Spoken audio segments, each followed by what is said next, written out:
Number one, let's get started. Have a seat anywhere you like. What happens to a mortgage at maturity? Okay, so let's just say you do a 1-year mortgage, 12 months later, what happens to that loan? There's no multiple choice. We're not in kindergarten. Okay, this is big league stuff, guys. Big leagues. That's an X on the first question right there. Now, there are multiple answers for this one. Oh, excuse me. So, do you guys want to do answer per question or do all the answers at the end? What do you want to do? Let's do the answers as we go. It'll get confusing, actually. It will. Okay. What happens to a loan at maturity? If you're a lawyer or a mortgage broker, you're disqualified from this question.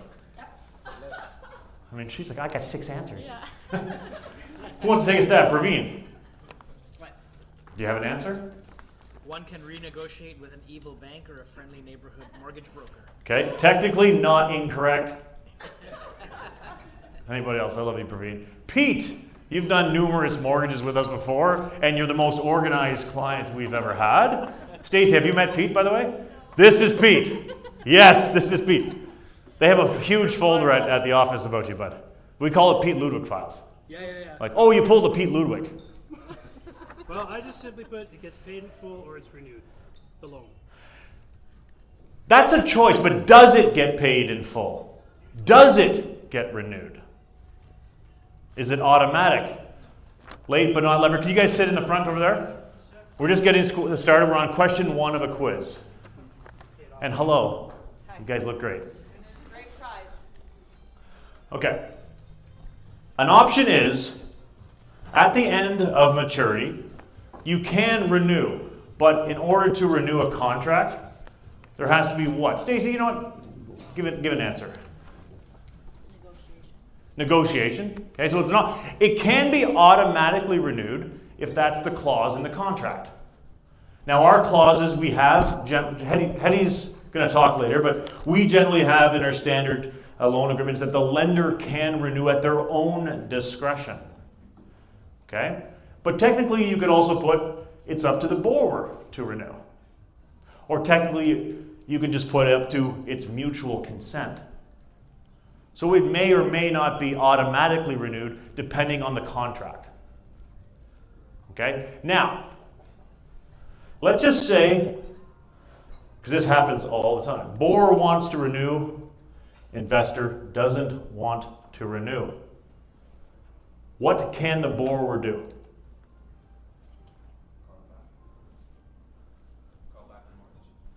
That's the lender, borrower. Because this actually happens, right? We do 1-year contracts generally. We have a plan in place. We'll discuss later, their exit strategy, how they intend to pay back that loan. But if they can't, and the lender says, I don't want to renew, it is the lender's full discretion and legal right to not renew a mortgage at the end of maturity. It's their right. They don't have to. And that goes for any bank. Most people think, oh, I have a TD mortgage, I'm just going to renew it. That's how it works in reality usually, but it's not automatic. It's because TD chooses to renew. Okay? So if the lender doesn't want to renew, the borrower has to pay them back. Now, how they pay them back, what we usually do is try to find another investor to replace. But if that doesn't work, you're selling the property. Make sense? Stacey, was that 100% accurate? Thank you. I do this for a living, but I just want to verify with the lawyer. Right, so, but practically speaking, we work with borrowers to make sure that the loan is paid back. We're not in the business of forcing the sale of the property, but have no mistake, that is our legal right as an investor. So who got that answer exactly correct? Praveen, you're not even close, man. Okay, did anybody get it halfway correct? What'd you get, Holly? I said if it comes due, you have to renew the loan or pay it out. That's pretty accurate. I mean, that is accurate. So that's a perfect answer. Yeah. Did you get that too, Ross? All right. Okay, we have two contenders in the front. What laws govern private mortgages? I'm talking Ontario now. Dustin. No, write it down, bud. You can't ruin it. Everybody's got to write down their answer. I know you're eager. We got all day, man. What do you guys think over here? Table 6 in the back. I don't see an answer there. I'm joking. How you guys doing? Nice to meet you guys finally. Anyone want to take a stab? Kaylin? No idea. Okay, Ross. Ontario Mortgages Act. We're going to give that one a big no. No. Brad? None. It's kind of a trick question. There are none. Okay. Other than actually the Criminal Code of Canada, which prevents us from lending money at a cost of more than 60%. Yeah. If you lend at 60%, you're probably not going to be working with our company. That's a bit predatory, but that is the law. Other than that, as a private investor, you are free to lend your money as you wish to whomever you wish at whatever terms the borrower agrees to. I could legally lend $1 million against a $100,000 home if I wanted to, and the borrower accepted that. That would be a terrible business decision, but legally I could do it. Whereas traditional institutionalized bank lenders have numerous policies that prevent them from doing something like that. Anybody get the answer of basically none? Smart. I think I might have coached you. Yes, Nick? You got the same thing? Okay. We got a competition here, guys. I love it. What is an exit strategy? And why is it so important?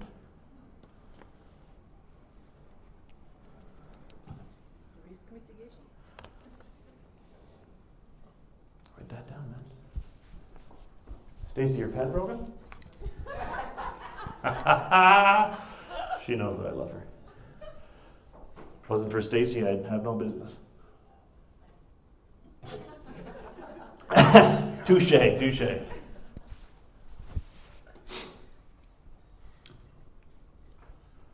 Let's see, Dustin, you've done, how many deals have you done with us before?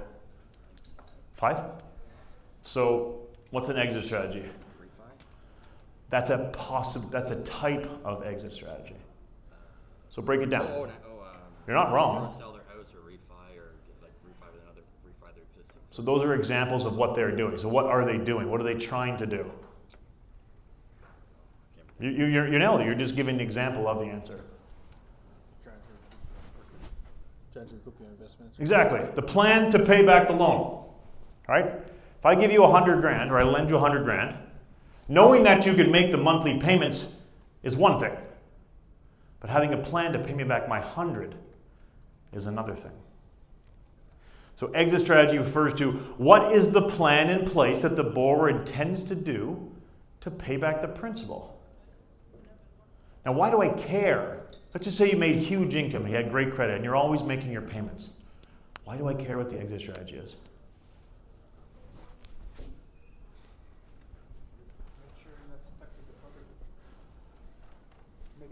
To make sure you're not stuck with the property. That is correct, but let's break that down a bit. You're right. To bring security for the lenders. To increase security? For the lenders. To show to the lenders. That's true, but why?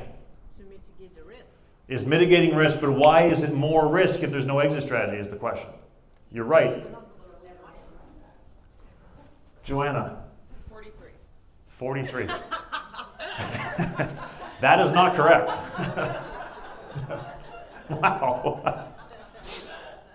It's important because statistically, the longer a loan is active, the higher the chance of default. And why is that? Because things change. Things change. Right? You can get sick, you can lose your job. Market tanks, appraisal tanks, rack up debt. Hi guys, yeah, sit in everyone. Things change. In Capitus's entire existence, which is over 5 years, we've had 2 defaults. 0 losses, but 2 defaults. Both times those defaults occurred because things changed. The first one, the borrower paid us for 14 months straight and then stopped paying. You remember this one, Hetty? Remember? All of a sudden they're like, can't get a hold of her, can't get a hold of her. She fell into a coma and she died. Things changed. Now we got all of our money back because we had security on a good property with good equity, etc. The second one was a guy lost his job during COVID, like so many other people. Rates went through the roof, values went down, couldn't refinance. We had to make a payment plan with them. Things changed. So generally, I'll go through my vetting process later. If there's no clear exit strategy, I don't do the deal because it puts increased risk on the borrower's circumstances changing. Make sense? Who got that one exactly right? Okay, go on in, guys. The answers were right, they just weren't broken down. Ooh, I like this one. I asked Brad this morning, and Brad's a very successful, relatively smart man. I'll take it. I'll take what I can get right now. Excellent beer, too. That's the worst It's like, I want the Oilers lose already so fucking Brad can shave, man. Like, let's go. Would you prefer a mortgage with prepaid interest or monthly interest payments? Hey guys, sit anywhere you want. Nice to see you. I'll give you an example of what this question means. I'll lend you $100K at 12%. I can either take 12 grand off the top or $1,000 a month for 12 months. Which one would I... Tranquila, hermano. Which one would I prefer and why? Hey guys, come on in. Don't be shy.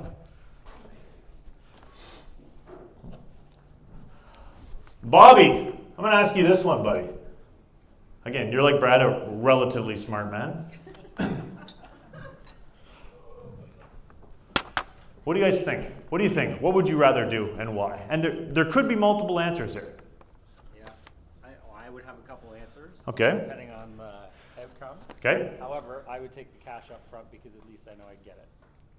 At least you know you can get it. How do you know you can get it? Well, you give it to me up front, and I know I have it. Let's look at it logistically. If I lend you 100 grand and take 12K, actually what I'm doing is lending you 88K. Okay? Okay. There's a couple of, again, there's pros and cons to both. If I lend you, in both scenarios, you would get 12K profit, right? You guys see that? You lend 88, you get back 100. Or you lend 100 and you get 1,000 times 12. Both is 12. But if you lend 88 and you get 12 versus 100 and you get 12, the percentage return on 88 is a higher percentage on cash. Just from a pure investment standpoint. Make sense? You make 12 on 88, not 12 on 100. So that's the benefit of prepaid. Can anybody think of a con? Why would I not want that? And why do I not do that quite often? They're able to pay monthly. At least they stop paying, you can see it. You're right. You want to see that they're paying. Let's just say you're dealing with a client that has good equity, but they spend too much. They have cash flow problems. I don't want to put them into a loan with no payments. I want to see that you can make payments. So it's risk mitigation. Excellent answer. That is correct. Also, too, think about a type of loan. If I'm lending money to someone doing a flip, someone building a house, they're hemorrhaging cash during that process, right? They're flipping. They're spending thousands on renovations and contractors. They're not bringing any rent. To add another payment to them would bleed them, right? So in that case, sometimes we do prepaid. It's my job when I vet files to make the best scenario for both investor and borrower. Why? We have the same goal. Pay back your loan. It's 1 o'clock, guys. Love you guys. Love you guys.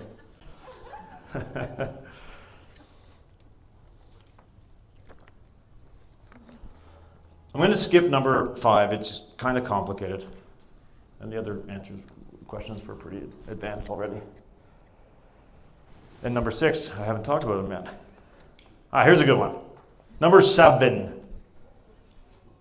I'll go back to number 5 and 6 later.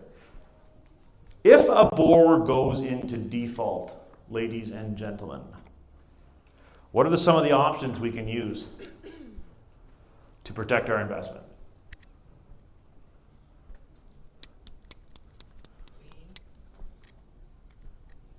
So who said that? What?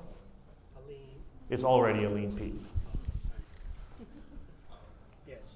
Excellent guess, and I love you. In Ontario, this is my stepfather, by the way. In Ontario, it's power of sale.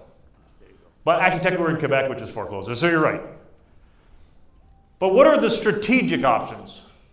Because we don't want to go to power of sale, right? That's the last chance. So if someone was in default, what would we do? Renegotiate. That's a great answer. And we do that.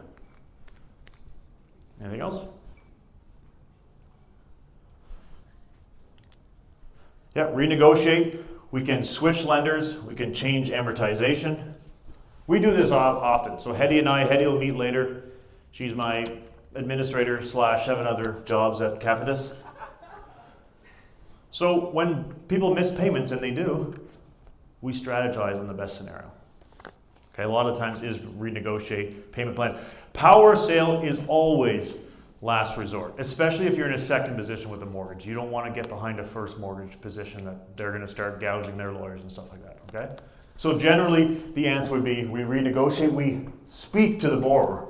We do whatever we can to get them back into good standing.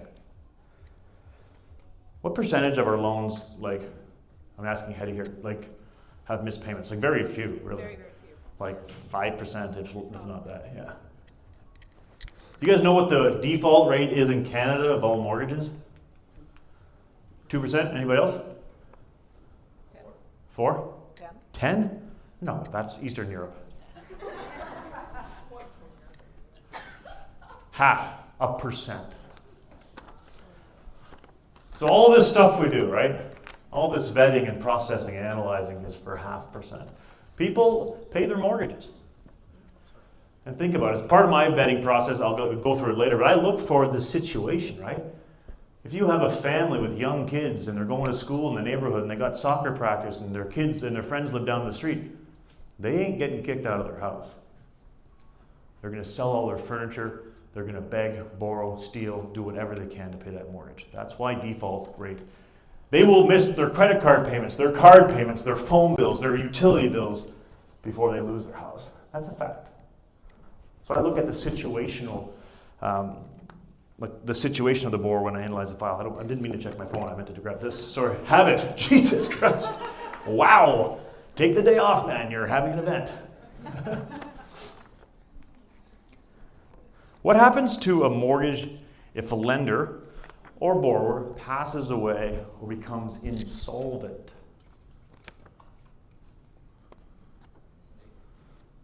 Sorry? All I heard is snake. Estate, sorry. I'm like, you're already calling me a snake? I'm just getting started, man. Estate, you mean it goes to the estate. Okay. That is definitely an example. Because what happens? If you're a lender, right?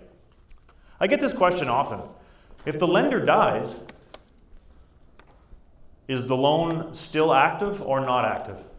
Let's just say you had a 1-year mortgage and the lender died after 2 months. Is the loan active? Yes. As Mo said, it might go to their state depending on their tax situation and their planning. It is an active loan. Okay? It is an asset that goes into the state, and the state will have to deal with that as an active loan basis. Now, at maturity, you're probably not going to get a renewal if you're dealing with an estate trustee. But for the term, it is active. And it's pretty much the same in reverse for a borrower. Okay? It's an active loan. And again, if you're a lender, you have security on the asset, right? So the borrower's estate would take control of that asset and deal with you as a secured lender. Who got that one right? 0? Wow. Are you getting 100 right now?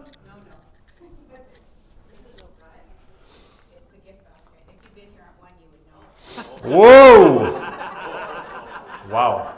Shots fired, guys. How is private mortgage income taxed in Canada? Yes, unfortunately, guys, it is taxed. Now, we're going to have a presentation later from our accountant, so I don't want to spoil too much. But generally speaking, how is it taxed? It is taxable. We give you T5s at the end of the year, even though we've screwed up yours like 4 times last year. I apologize.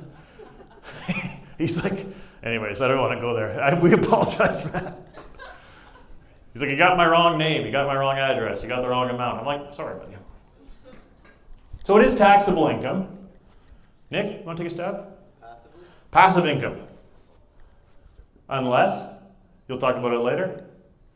So generally it's passive income, right? So our company issues T5s at the end of the year, either in your personal name or your corp name. It'll be treated as passive income.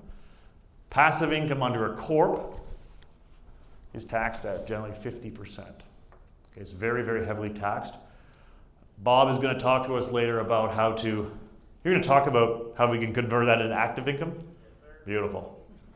Okay, so passive income is taxed at 50% under a corp. But if it's active income, magic wand, then it's like 12.5 in Ontario. Okay? Personal income is taxed as personal income. So it is taxed, but it's passive income is the answer. Oh, here's a subsection of that question. Is there any way to lend money in mortgages without paying tax legally? Let me add legally there. RSPs. Registered funds, right? RSPs, TFSAs, LIRAs, we can lend those out. Pete, you know all about that. You have 75 accounts with Olympia Trust. He does. Stacey, you know it. More than that. I'm like, Jesus, man. So Capitus can work with 2 companies called Olympia Trust or Canadian Western Trust, where we can lend your registered funds, hi Aveen, as private mortgages, and all the interest paid back is tax exempt. They stay in the registered umbrella. Okay? A lot of you guys here today that invest with Capitus use your RSPs. Raise your hands if you use registered funds with us right now. I know Pete, Jim, is that it? That's it, only 2? Anyways, maybe they're not here today. But it's a good way. If you have registered funds, why not generate 15% return? Last one.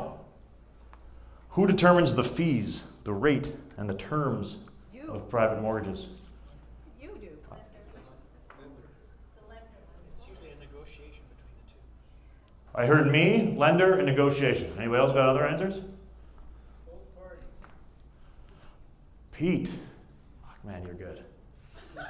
Both parties. Okay? I recommend terms. I recommend rates. I recommend fees. At the end of the day, the agreement is between borrower and lender. Just like the realtors in the room, they recommend list prices and offer prices, but the offers are signed by seller and buyer. So the answer is both investor and borrower decide the terms. Okay, who got 10 out of 10? Get out of here, 0 chance. You didn't even do 10, and I'm not the smart. Exactly, another trick question. I only did 8. I did 8. Ha ha! Liar! Liar, you. See? Redemption. Did you actually get perfect? Come on. Yes.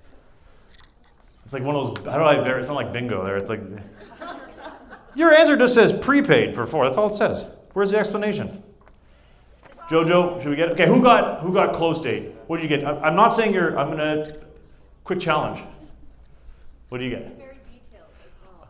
Of course, you're Denzel. I don't know if you can read it. Oh my God. I wrote examples too. I think we're going to have a tiebreaker, guys. T5, that's good. Lender, half mortgage rate. really checking it. It's pretty good. I don't know, guys. I think we're going to have a standoff. Rock, paper, scissors. How about rock, paper, scissors, or, you know what? We're going to... Lightning round. Lightning round. Yeah, let's go. Okay. Okay, so we're going to ask the question before I even teach you, smarty pants. We're going to go back to, he is very smart actually. Number 6. What are the 5 main criteria that Capitus uses to vet their files? We're going to give you, exactly. Do you want me to Shout them out. well, what I would look for if I was, you know. You're going to give Nick the answer. He's going to write them down right now. Oh, it's right now. Sure, let's do that. We'll give you 30 seconds. Okay, okay. Oh, I give it a pen. Why not? Hi, Babette.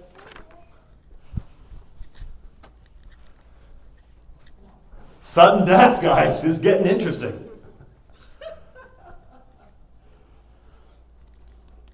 Because we're going to go through that right there, right now.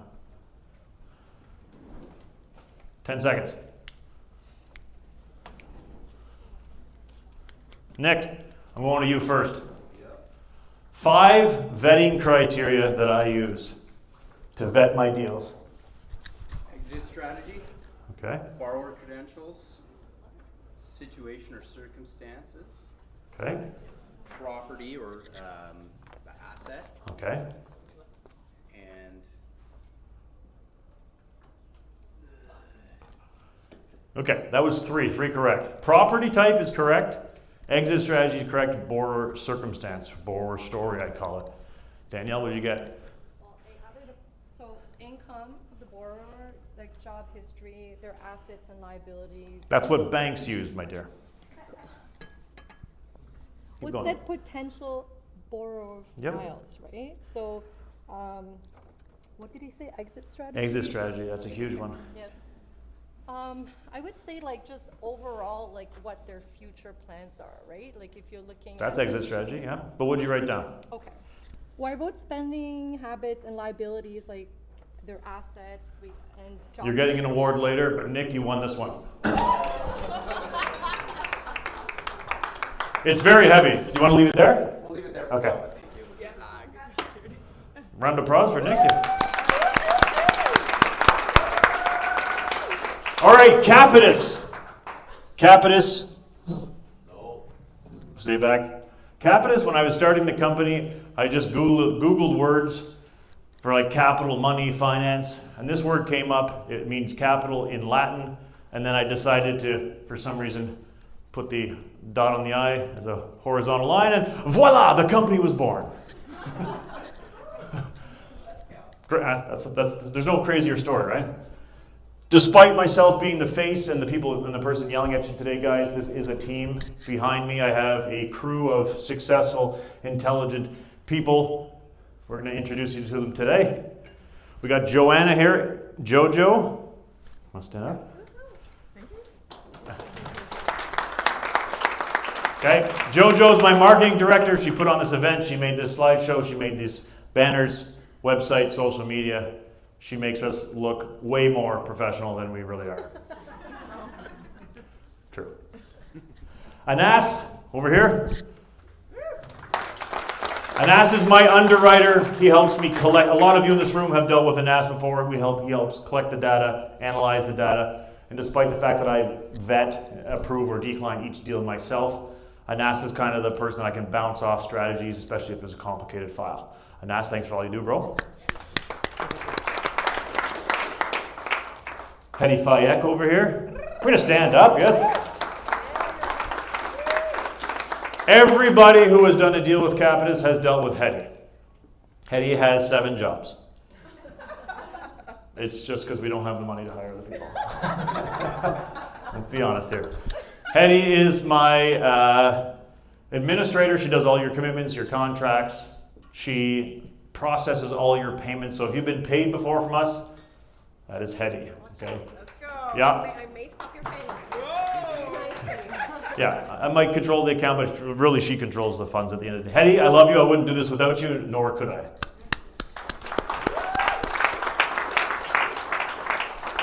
We have our in-house counsel. Where's Milena? She's just not coming? Okay, Stacy from Cardinal Law, can you stand up? I won't make you talk. She doesn't want to say anything. So Cardinal Law is our in-house counsel, even though we got Babette Turner, beautiful, brilliant lawyer as well, but Cardinal Law is our in-house counsel. We are their biggest mortgage by far, right, client? Which means that my deals, your deals, our deals are treated top priority. It is not uncommon for us to process closings in 48 hours, sometimes even 24, because of the system and the machine we've created. Cardinal Law. Last but not least in the corner, Bob Govro from Peterborough. He's going to be presenting later. The man is a tax genius, okay? He's going to be talking about private lending and how it relates to mortgages. Yulia, you're a tax genius as well. Bob is our new in-house counsel for Capitus, so he'll be processing T5s for all the investors at the end of the year, and he's going to be presenting later, so we'll look forward to that. Bobby? Where's my clicker? So, what is Capitus? That's who we are. What are we? We were launched in 2019, March. We are a private mortgage administrator with the Financial Services Regulatory Authority. Sounds boring because it is. Okay? I am a mortgage broker. I have a license as a mortgage broker, but Capitus is licensed as a private mortgage administrator. What that means, it's fancy for we can connect private borrowers and private lenders and do everything in between. We have 300 plus investors. Now that number is growing every day and for good reason. 15% of all mortgages in Canada are private. Huge industry. $1 trillion industry. Huge privates. And why? Red tape, bureaucracy, people can't qualify, racked up debt. There's lots of reasons people need private lending. Melinda Cardinal, I just finished sending you praises, like literally 10 seconds ago. In our 5 years, three months existence, we have never lost a cent on any deal. How is that for a good track record? I mentioned earlier we did have 2 defaults. One woman fell sick, went into a coma and died, and the other person lost a job during COVID and just couldn't hold on, but we worked out a payment plan with them. Other than that, flawless. Our average rate of return is 14.3%. Yes, that deserves a good round. And that is growing too just from market demand. You guys that are on my email list, you'll see the loan summaries now coming in at 15, 16%. So that average is going to increase as well. 3 ways we make money. Hey, Nikki and Ryan. Who wants to tell us how we make money actually with private lending? Amanda, how are we? Good, how are you? Good, well, I'm great. Having an event. So how you make money in private lending Yeah. is you lend it out, Yep. and then you negotiate the terms on which you want to be paid and how you want to be paid, and you receive the interest back. You can also have points in front. Points in front, yeah.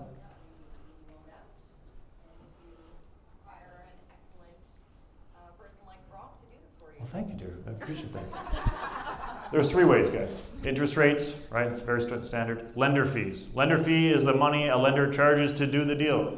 I lend you $100,000. I charge you a 2% lender fee. I'm charging you $2,000 to lend you the $100,000. It's beautiful. It is, actually. I don't even know why it's legal. And then there's administrative fees. That is what we get paid. So lenders get the first 2. We get administrative fees. Hetty, did I say that correctly? Thank you. Here's an example. I lend $100K at 12% interest, 3% lender fee, 1% referral fee. We're going to talk about referrals later. 4% admin fee, monthly interest over a 1-year term. This is what it would look like for the borrower. $100,000 goes to the lawyer, pays 3 back to the lender as a lender fee, 4 goes to Capitus as an admin fee, 1% as the referral. Approximately $4K to the lawyer. That's approximate because there's disbursements. Just a side note there, any loan in Ontario, $75K or higher, requires 2 lawyers. Anything $75K or less, 1 lawyer can do both sides of the transaction. In Quebec, it's 1 lawyer. So the net advance here to the borrower would be $88K. they would pay $1,000 a month to the lender, and then at the end of the year owe them $100,000. Everybody see how that's broken down?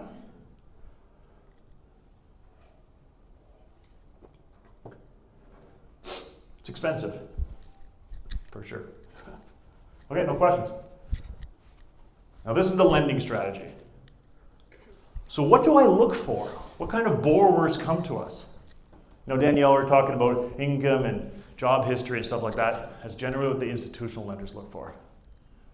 Now, if I can summarize our strategy into 2 words, it would be this over here. Experience the common sense approach. Someone with 10 properties who's never missed a mortgage payment in their life is not high risk for having too many properties. But the banks say you are. Someone who has a business that makes hundreds of thousands or millions of dollars a year but pays themselves a $30K dividend because their accountant says so is not high risk. But the banks say they are. Someone with years and years of flawless credit history that get a stupid phone bill collection because Rogers, Telus, and Bell suck is not a high credit risk. But the banks say you are. Brad Vanderwall, a lot of you know him here. He's my good friend, business partner. We own hundreds of properties together. We do a lot of deals. The man flew in from Calgary today. Yeah, let's give him a round of applause for that. Has dedication. The man is a millionaire many times over. But only moderately smart, according to you. Moderately. Yeah, okay. Just making sure. Yeah, you can be a millionaire and smart. Proof's right here. He's a millionaire many times over. He has flawless credit. Never missed a mortgage payment in his life. He has hundreds of properties. He makes 7 figures income year after year after year. Last week, he was declined by CIBC for a mortgage with 35% down because Brad's high risk. True I story. don't have cash to pay for it. You forgot that part too. I have a similar profile to Brad. I was declined. When was the Saskoo file? That's what I'm working on too. Yeah, so I was declined for 50% down myself.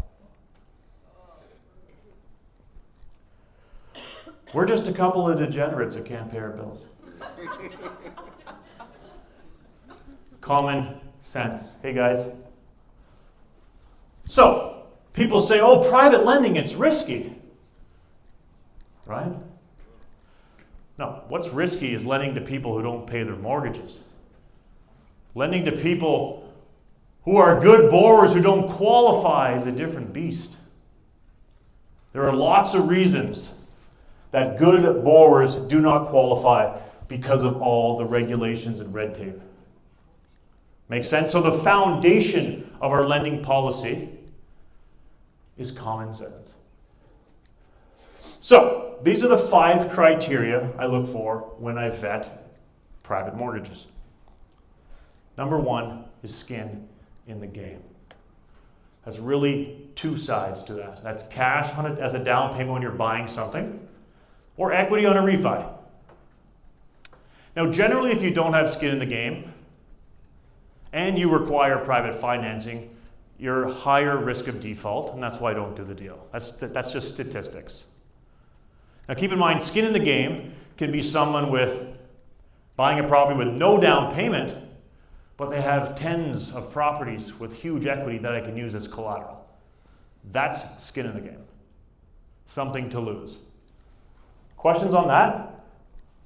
And I don't secure it on tractors and jewelry and stuff like that. I do get those questions. Or cars. No. It's cash or equity. Now, how much skin in the game is on a case-by-case basis. We don't have set rules like lenders saying, oh, you need 10% down, you need 20% down, you need 5% down. Obviously, we want more skin in the game, but I look at everything on an aggregate, meaning a combined approach. And you'll see what I mean as I go through the vetting process. Question on skin in the game? Good. Property type. Nick, earlier you said one of my vetting process was property type. Why did you say that? So a single family home is unlikely to, like our somebody's primary residence, they're less likely to default on that versus, say, I don't know, a third home or a. Okay, so property use. What about property type? You are correct. Can you turn around and sell it if they default? Exactly, default. In the event of default, I want to make sure I can sell that home. It's a lot easier to sell a brand new row home in Ottawa than it is a 150-year-old farm in the middle of nowhere, right? It's all about default. Now, just like skin in the game, do I have set properties that I will not touch? No. Some banks say, oh, if it's on septic, we don't do it. If it's in this postal code, we don't do it, right? You're shaking your head. You know what I'm talking about. I'll give you an example. Let's just say you came to me and I vetted a file. This person wanted to buy this old property in the middle of nowhere, 20% down. I'm like, I'm not really feeling it. But all of a sudden they said, you know what, I'll pay 80% down. All of a sudden I like the deal. Why? Because the increased skin in the game offsets the less desirable property type. I look at things on an aggregate. Make sense? Melena? Thanks for coming. Exit strategy. We talked about this earlier. I want to break it down a bit more. So exit strategy, as I mentioned, refers to the plan in place to pay back the principal of the loan, because the longer a loan is active, higher chance of default. But there's two sides to it. It's the plan that the borrower has in their mind to pay back the loan, but then it's my job to vet the feasibility of that plan, the likelihood of that plan actually working. I'll give you an example. Someone comes to me like, just for the sake of math. Hey Brock, I gotta close on this property quickly. It's 100 grand. I only got 5 grand down. So I need a 95% private mortgage. And I said, well, what are you gonna do? How are you gonna pay back the loan? He's like, I'm just gonna refinance it at a bank next year. What's the problem with that strategy? In their heart, in their mind, that's what they plan on doing. They're not lying to me. They plan on doing that. But why doesn't that work? Banks don't like not enough skin? You're not wrong. The loan to value is too high, so if you're banking on refinancing, the price has to increase dramatically for him to be able to refinance. You're correct. On a refi, it's 80% of the value. You have a 95K mortgage with a 100K property. If the property doesn't go up in value, you can get a new mortgage for 80K. Last time I checked, 80K doesn't pay out 95K. If it goes up 10% to 110, 10% appreciation is a good market. If it goes up to 110, that's an 88K mortgage. 88 does not pay out 95, and we haven't even factored in legal fees, broker fees, lender fees. So in that example, even though the borrower intended to refinance it, they can't because of policy. So it's my job there to vet the likelihood of that. That make sense? Cool. Borrower story. Not once in our existence has anybody called me like, Brock, man, I love Capitus, I just want to pay 16%. I just want to do it. Feels good. Right? People come to me because they have to. People come to me because something happened. Their broker screwed up. The appraisal tanked. They lost their job. They bought a new construction 2 years ago, and now the value is 200K less. It's always something last minute. Anybody you guys see our loan summaries on the email list, you'll see it. The closing are 7 days, 10 days, 2 weeks, right? They're closed. They're not like, hey, this person wants to buy this house in 8 months. They want private financing. That doesn't exist. Okay? So it's my job to understand what led you to my doorstep today. Did something happen out of your control, or are you actually a bad borrower? Because a lot of people come to me for money, they're actually bad borrowers too. They don't qualify at banks, sure. They don't qualify with me either. So I need to know what led you to my desk today. And if it doesn't make sense, ladies and gentlemen, well, it doesn't make sense. And I generally don't go further. Borrower character. This is something that banks will never look at, but it's huge. If you knew somebody so well and you knew that in their heart of hearts they were not capable of ever missing their payments and ever not paying you back, wouldn't that factor into your decision? Wouldn't that weigh in? I'm not saying you base your loans on borrower character wholly, but it should factor in if you know them that well. There are some people like myself, I just cannot not pay it back. It's not in me. There's a lot of people like that. And now character is two-sided. You have bad character, you have good character. I'll give you an example. We paid out a loan about a month ago for a new investor. I think it was like a $150K loan. 3 months in, the borrower missed his payment. Sent him a message. Hey, just let me know your NSF, blah, blah, blah. He's like, sorry, I was out of the country.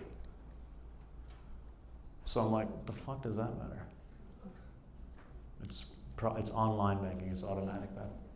But, you know, like, okay. Anyways, he paid me right away with an SF charge. I just moved on. This is a jolly file. You know, a month before he paid it out, which is like a month ago, so it's like 2 months ago, he missed a second payment. Follows up again. Same story. Copy and pasted message. Now look at, if you're going to lie to me about something so ridiculous as that, and with a reason that doesn't make any sense, if you're lying to me about why you missed a payment, what else are you lying to me about, Amanda? A lot more. Exactly. All the way from K-Town. Character plays into to my analysis. Now on the flip side, there's good character. Remember 3 years ago, this woman came to me, she had been abused, had to escape her husband, forced into bankruptcy. Skin in the game, and the property was not as much as I would like it to. But her character was just so impeccably strong, you could feel it. Right? And I took a chance on this woman. I just felt it. She's never missed a payment with us. Dustin, that's your client. That's your borrower there. Character is massive. Again, it's not all, but all of these factors combined is what I use to vet my process. Okay? Any questions so far? I'm going to get into some case studies and see if you guys are listening. Here we go. Actually, you know what? Does anybody need a break or no? No? Good? What time is it?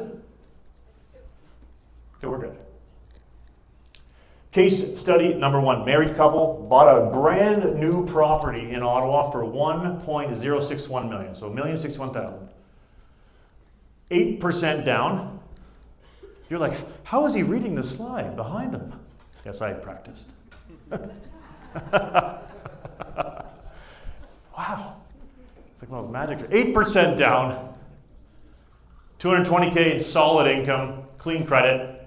They had a property that's going to become a rental worth $720, $635K mortgage. They came to me 30 days prior to closing saying their bank just declined them because they don't have enough down payment. Ladies and gentlemen, would I do this deal? No. That was quick. Quick to judge? Wow. Quick to judge, Melina. Well, let's go back to the vetting process. So let's start with the easy ones. Property type. Brand new build in Ottawa. Check. No issues there. Right? You guys see that? Borrower story. What led you to my desk? Why do you need private financing? Well, it's pretty simple. The bank, when they finally looked at the file, said, you don't have 20% down. You need 20% down on anything over $1 million. You have 8%. They just thought, because of their income and credit, they could put 5% down. Wrong.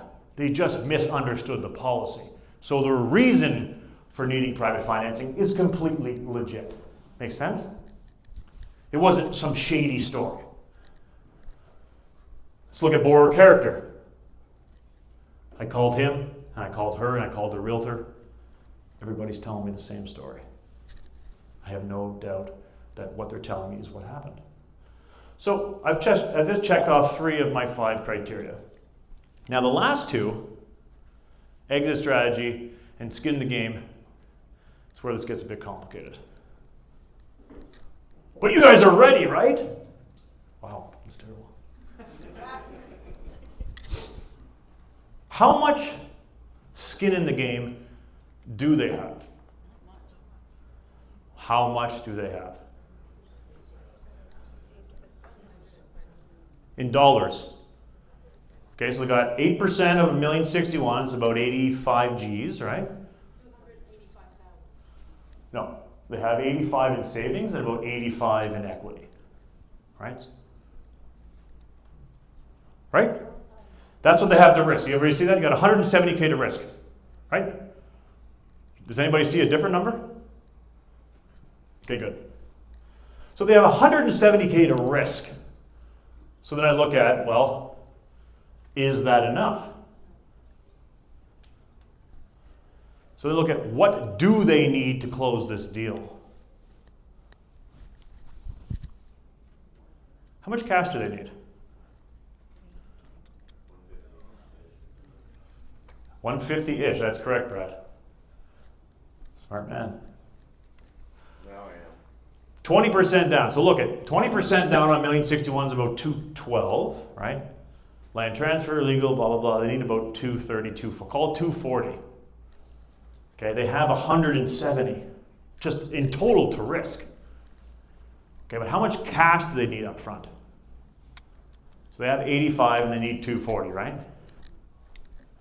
That's 155. You guys see that? They need 155 in real dollars to close that deal. Okay? How can I get the 155? Can I lend them 155 against their other property? Can I do that? Yes, I can do that. Well, you weren't listening. I wouldn't do it. But yes, I could. There are no rules in private lending. I can make a bad business decision that's completely legal. Okay? So yes, I could lend them 155 against 85 in equity. I just would not. Okay, can I lend that 155 against their existing property and the other one? Yes, Not if the you want to appraisal pay back comes, in a year. Yes? if the appraisal comes in higher on the new build, you technically could, you could split up them against the 2 properties. Lend them across. Okay, question though, Amanda. She says yes. Can I lend money against a property that you haven't bought yet? No, so it'd have to be something that would go future. But it's. Okay. So you guys see, I can secure it against the one they have, right? But that's just not enough to cover the 155. I could secure it against the one they're buying, but they don't own it yet. Okay. Can I get a first mortgage on the one they're buying, say with a major bank, and then secure the 155 loan against that as well? You guys follow me? Imagine this. Because they would qualify. Look at their income. They have great credit. I can get them an $848K mortgage with TD Bank, any major bank. 848 against the one they're buying. The problem is I can't lend that 155 private against that same property. Why? Because of policy. B20 regulation prohibits lenders from lending anything past 80% of the value. So even if TD gave me 848 and they wanted to allow a second behind them, I cannot because of law. But what can I do is I can get them an 848 private mortgage. And I can get them a 155K second mortgage secured against their existing home and behind the new private. Because privates are not bound by the same rules and regulations as institutionalized lenders. Make sense? Now, did I do this deal? So we look at the protection. We lent them 155 against really 300, right? Their new property is going to have 212 plus 85 and equity. I'm lending them 155 against 300. I did this deal. It ended up falling apart for other reasons, but we did do this deal. Is that confusing? What's your exit strategy? Great question. Nikki, everybody. What is the exit strategy? So that's a great point. So the exit strategy is not 100% here. It's not an absolute. Okay? They did have a plan to selling their rental when the market picked up again. That would probably pay off about 100 to 155. And they were hoping that the new property after a year would go up to an increase of about 4%. So that's not a slam dunk, but it's a reasonable situation that I can entertain when I factor in everything, right? The exit strategy was kind of loose, but all other factors combined allowed me to approve the deal. That is the most complicated case study, so if you're lost, don't be too alarmed.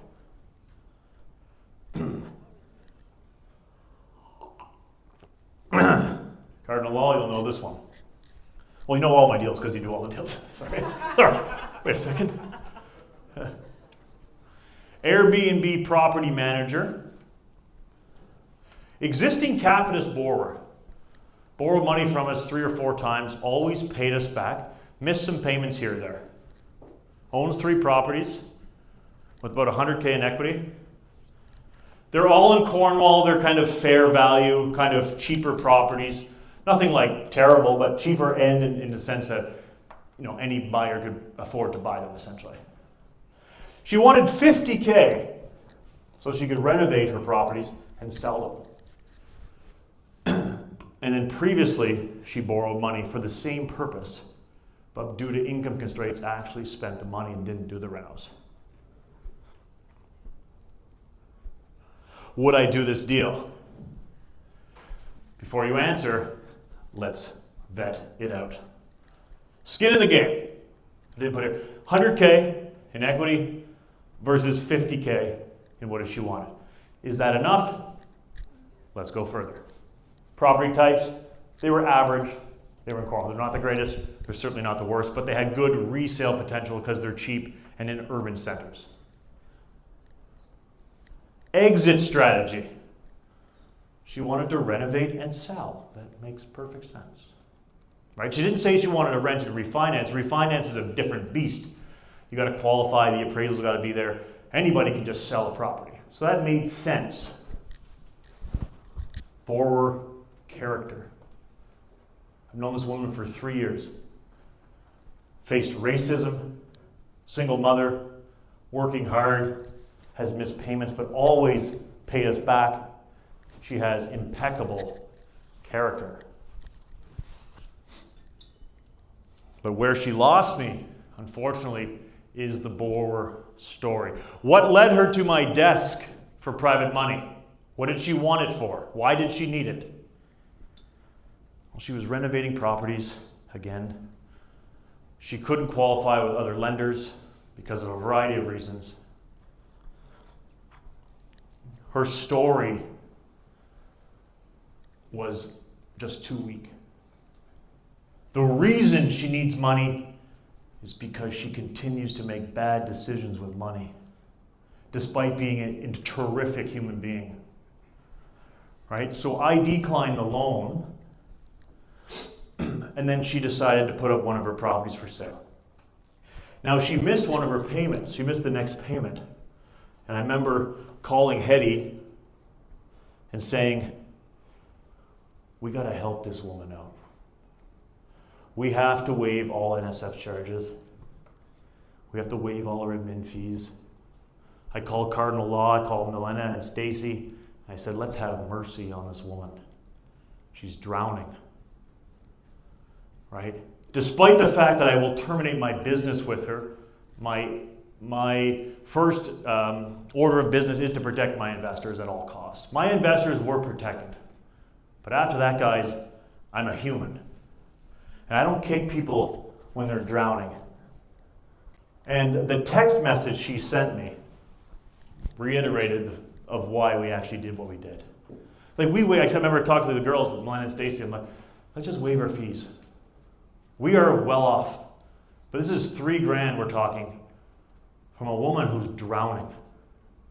My investors were protected. The investor had no issue with that.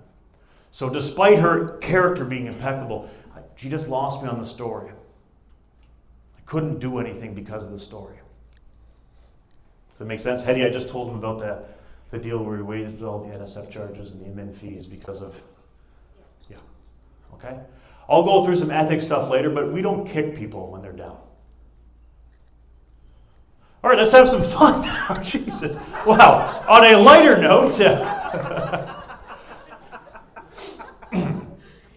yeah, when I was rehearsing that one, I got a bit teary. Because honestly, this woman is so nice, but I'm like, you just make the worst decisions with money. And I can no longer support it. I'm protecting my investor. Despite how good of a human you are, I protect my investor first. And that's just what it is. Government worker. Perfect credit. Purchasing a property for primary use in Ottawa. 10% down personal savings. Declined by her bank because her income isn't high enough. Let's go through the vetting process. Borrower story. Why does she need private financing? Not enough down. Technically that's correct, but what is the reason? Bank declined. Bank declined. Bank declined income debt ratios. Her income simply isn't sufficient to qualify for an insured mortgage with a purchase price of $625,000. Perfect story. Not a perfect story, but it's a very clean, legitimate story. Of course that makes sense, right? She can't go B-lender. B-lenders require 20% down. So the reason she landed on my desk made perfect sense. Completely legitimate. Borrower character, called her realtor. Seems like a very sweet girl. Didn't understand why she was declined. No, she says, I'm a nice person, I have good credit. Well, I'm like, those don't matter, darling. But you have good character. Banks don't care. Property type. Rural home in Ottawa. Check. Skin in the game. What has she got? 10%. 62K. Is that enough? Is it not? Let's dive into the exit strategy. The exit strategy here is what the difficult one is. So, if I lend her, let's break down some numbers. If we go private and I lend her 90%, okay? Which is like what, 560? Okay, 560 mortgage. What, 3% lender fee? There's another 16 grand. You're up to 576. Land transfer tax. Lawyer fees. You're getting close to 590 here, guys. Right? In a year from now, if the mortgage doesn't increase in value, it's worth 625. On a refi, it's 80% loan to value. 500K new mortgage. That doesn't pay out 590. If the market jumps to 700, imagine in 1 year this place went from 625 to 700, which is unheard of. Even at that, it would be 560 on a new mortgage. 560 doesn't pay out 590. So here, despite her character, story, skin in the game, property type, her exit strategy was zero chance. Not gray, not maybe, an absolute no chance you're ever going to refinance that property for at least 3 years. As I said earlier, exit strategy is important because the longer a loan is active, the higher chance of default. So this woman has no other income. She has one source of income. In 3 years, she could lose her job, and she's dead. They're done, sorry. Dead's bad. Dead financially, so let me clarify that. Wow, get aggressive there. So here it's, sometimes as the last example Nikki pointed out, the exit strategy was not a slam dunk no, it was gray. Here it says absolutely there's no chance. So I would go to an investor and say, look, you're going to have to do a 4-year term here. It's the only chance you're actually going to get your money back on maturity, right? So I declined this deal simply because the exit strategy is non-existent. Questions? Right on. This is the last one I promised, then we'll take a small break. Oh, you got a question? Yeah. Maybe not relevant there, but would it qualify to a rent to own? No? Possibly, but you usually have to get a seller that's on board. This seller was not on board. Young investor, flawless credit, 120K in income. He's my coaching student, owns 4 properties, good experience with renos, flips. He's buying a property with 5% down for primary use in Kingston with Purchase Plus improvements. Everybody know what Purchase Plus improvements is? If you don't, it's where you add money onto your mortgage for renovations. His plan was to increase the value and refinance. He has 325K equity across his 4 properties, 0 cash, needs 50K for the down payment on the new one. Would I do this deal? Oh, you guys are quick. So that's good, actually. That is correct. To that point, he was my coaching student. So, but that goes to character, because I don't coach people that have bad character. So the character was fine, right? Look at the borrower story. Why does he need private? Is there no other options for him? A variety of reasons, yeah. So he has equity, but tapping into equity with traditional lenders is not easy, right, Pete? Right? You got to get, your income has to be sufficient, the appraisal will have to be there, you can only get 80% of the value, et cetera, et cetera. He just couldn't qualify to refinance, and he didn't have any cash. So the reason he needs private is completely legit. Makes perfect sense. Exit strategy. He says he's going to renovate, refinance. I know he has a history of it. Now, is the exit strategy good, slam dunk, gray, maybe? What do you guys think? Don't all raise your hand at once. Sorry? It's harder than selling outright. You had to meet a whole bunch of qualifications that I don't know that you would meet, but he seems to have a good track record. You know, you're his coach. So think about this. You're right. Think about this. He needs private, right? Because he can't refinance to tap into his equity to get the cash and the down payment. So if he renovates the property, what makes me think that he's going to now qualify all of a sudden with another property? Right? The exit strategy is loose. But I look at all things on the aggregate. The last example, there was no exit strategy, right? But she had nothing else. She had no other properties. Here, if he doesn't qualify, he could sell one of his other properties. He's got 325 against 50K. So the aggregate of the factors led me to an approval. Now, this is an active deal. He was supposed to come and I was going to introduce you to the crowd and say, Troy, get up here. So this is an active deal, slam dunk file. If anybody has 50K to lend to this man at 16%, come and talk to me. Honestly, just a brilliant young kid. He's probably 30, just a hustler, smart. Yeah. That's it. We're going to take a 10-minute break, and we're going to get Hetty up here to talk about the process. Thank you.